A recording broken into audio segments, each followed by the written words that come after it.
What's up guys, it's Davos coming back with another video. Today I'm going to be telling you about some general tips to become a more consistent player in Valorant and some ways I warm up to play competitive in Valorant and just some general tips in just the way you approach competitive play in Valorant. And also I stream on Twitch most of the days in a week. You can also follow me on Twitter as well to get updates on when I'm streaming. But yeah, let's get into the video. Firstly, before opening Valorant, I would open up Aimlabs and go onto the Valorant section and warm up on some of the pro maps, like this one for example, the Yay map. I've done this one quite often. Every time I open up Valorant, I always could do this a few times. There's also some different ones on there as well that's quite fun to use, but this one's really good for what I need to practice on, so that's why I'll go on this one, as it practice micro adjustments and just overall aiming and keeping your crosshair on an opponent.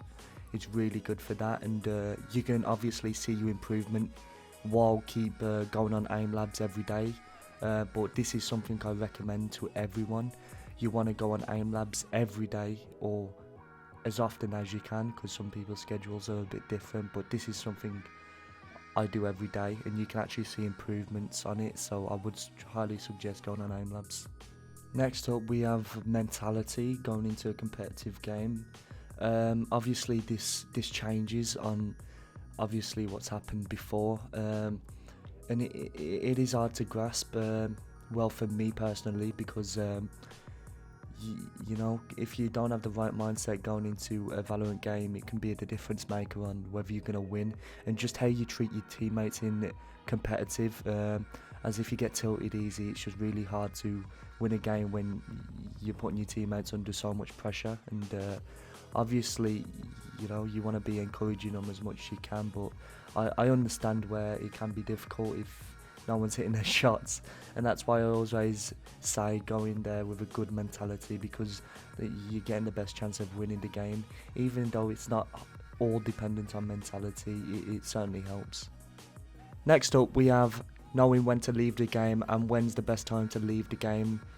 After a stressful game, if you are losing, I would recommend leaving the game when you've lost 2 games, depending what rank you are. If you're a higher rank, I would suggest just leaving the game for a while, and maybe just even going into a DM for 30 minutes or even an hour can just slightly change your mood, and then you can go back into a game with a fresh mind and just forget what else has happened, and you know, you could be on a winning streak, because that's how you break from going into a loss streak. Just leaving the game and having time to think about what went wrong and how you can approach the next game. Next up we have agent selection, and this one's a biggie on what to do on this one. I would suggest learning 2 or 3 agents you're comfortable on, but if you have to fill with something your team needs, for example a controller, you don't want to be playing a competitive game without a controller, as you need them on every competitive match. For example, you can't take a site without a controller. You can, but it'd be really tough, and that's why I always say, if you can't play an agent you're comfortable on, then fill with something your team needs. Well, that concludes the video, guys. I wanted to keep it short and simple for you guys. Just let me know in the comments if you have a video suggestion, and you can also catch me live on Twitch. The links will be in the description down below, but I really do hope you enjoyed the video, and I'll see you guys next time.